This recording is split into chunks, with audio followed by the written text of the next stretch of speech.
Ripples of Faith. Chapter 3. A Mother's Love. Adam woke with a start. The room was dark, save for the faint glow of the street lamp outside, its light casting long, quiet shadows across the walls. He had slept for a while, longer than he had in days, but now his mind was awake, the weight of everything pressing back into his chest. Beside him on the bed lay the two notebooks, exactly where he had left them. His gaze settled on the smaller one, his mother's. For a moment he simply stared at it, the memory of holding it earlier still fresh in his mind. He had been too afraid to open it before, too drained to confront what it might hold. But now, in the quiet of the night, something urged him forward, a need to hear her voice, even if only through her words. Slowly, Adam sat up, the bed creaking softly beneath him. He reached for the notebook, his fingers brushing the worn cover. Holding it felt like holding a piece of her, something she had left behind for him to find. What were you telling him, Mom? The thought filled him with both longing and hesitation. He swallowed hard, his hands trembling slightly as he opened to the first page. Her handwriting greeted him, familiar, steady, and deliberate. Dear God, I don't know where to start this letter. It was my advice to my smart little boy to tell you about his torments so you could help him navigate his life. But then I thought, maybe I should do the same. I have so much to tell you, more than he does, but please, he's the priority. Help him. Protect him. He's a smart, kind boy, and his life is already so difficult. Please soften his struggles. He's all I have in this world. He deserves a better life, a brighter future. God, help me to make this happen. Adam's eyes welled up with tears as he read her words, each one cutting into his heart. Poor Mom, he thought, his heart aching from the sacrifices and love she had shown him. She had silently carried so much, always prioritizing him. As the pain threatened to overcome him, he gripped the notebook tightly against his chest, carefully closed it, and set it beside him. The emotions her words stirred were deep, but the fatigue pressing on him was stronger. He lay back against the pillow. Within moments, the weight of exhaustion pulled him under, and he drifted back to sleep, the notebook resting quietly beside him. In the morning, Adam woke with a determination he hadn't felt in days, a spark of energy he couldn't explain. He wanted to live, to embrace his youth and the opportunities ahead. His mom would always be in his heart, but everything she had done was to give him a better life. Why should I ruin it now? He asked himself. He carefully placed the notebooks on the bedside table, close enough to reach whenever he needed them. They would be his companions in the peaceful evenings, a bridge to the past. Now he had to be stronger than ever, for her, for himself, and for life itself. The sunlight streamed through the window, announcing the promise of a beautiful day. The chirping birds and the crisp morning air reminded him of the beauty he had almost forgotten in his sorrow. His loss wasn't something he could move on from in days or months.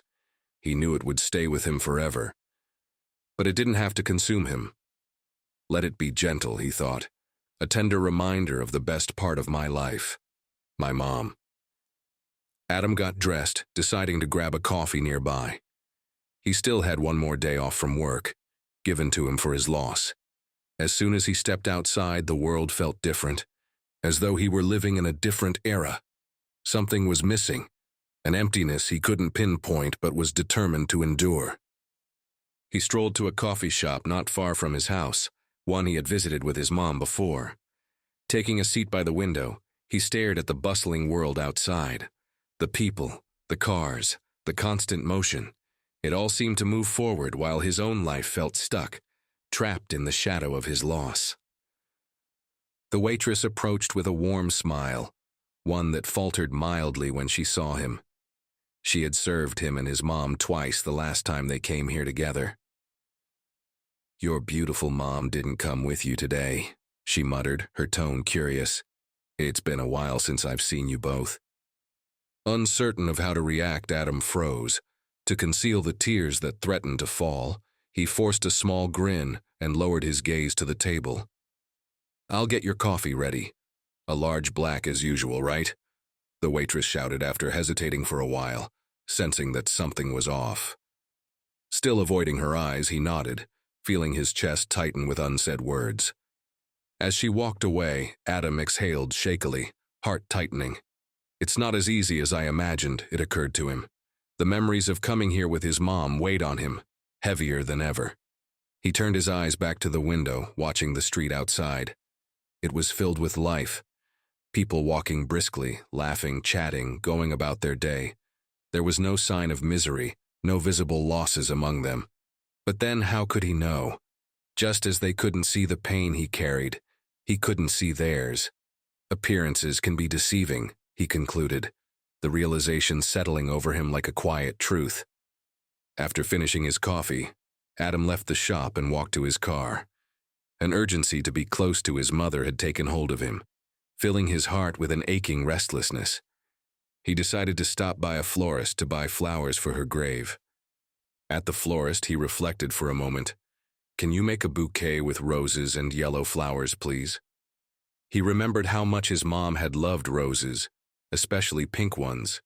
She used to say they carried a softness that reminded her of gentler moments in life. And yellow, he thought, was for brightness, the hope she had always tried to bring into their lives. The florist nodded thoughtfully and began crafting the bouquet. She added pink roses, vibrant yellow tulips, and a few sprigs of baby's breath, tying it all together with a pale ribbon. The combination was simple, yet beautiful, just like his mom. Adam thanked her and carefully took the bouquet, heading straight to the cemetery. Though he had been there just yesterday, it already felt like an eternity had passed. Time seemed to blur and stretch without her, leaving him adrift.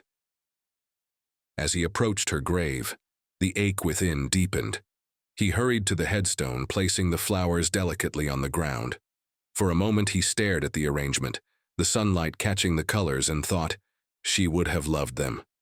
Sitting beside the grave, Adam let out a shaky breath as a wave of calmness swept over him.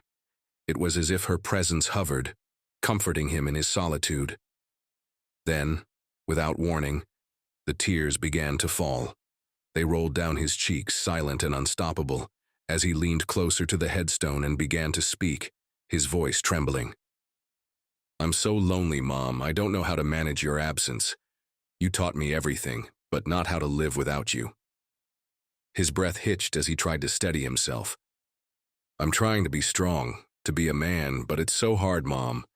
It's not easy at all. I'm sorry if I've disappointed you, but—" His voice broke and the words refused to come. Unable to continue, he lowered his head to the grave, his tears soaking the earth beneath him. He cried in silence, afraid of offending or upsetting anyone who might pass by. Except for the slight rustle of leaves in the breeze, the cemetery seemed to echo his sorrow. Time slipped away unnoticed as he stayed there, head resting against the grave. With his eyes closed, he began to accept this new, severe reality.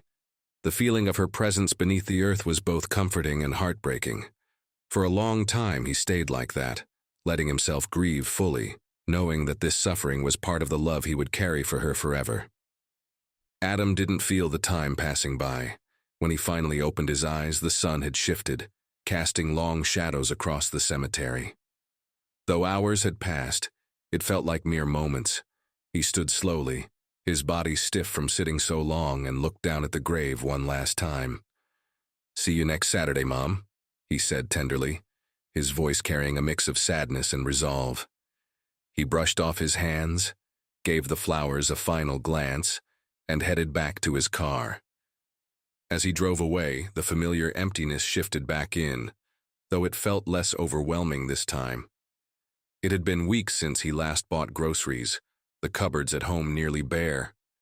"I should pick up some food," he mused, realizing he hadn't been taking care of himself. With work starting tomorrow, there wouldn't be time to prepare anything. Pulling into the grocery store parking lot, Adam took a deep breath. Running errands felt strange, almost foreign, but he knew he had to start somewhere. Life doesn't pause, he realized as he stepped out of the car. And neither can I. At home, Adam set everything in its place, the motions mechanical but necessary. He took a quick shower and ate a little, just enough to quiet the hunger pangs. His appetite was faint, dulled by his grief. As he moved through these small rituals, his gaze kept drifting to the table where the notebooks rested, an unspoken invitation he wasn't ready to accept. It felt like the door to an adventure of discovery, both exciting and terrifying, as though each word might bring him closer to her but might also reveal things he wasn't prepared to face.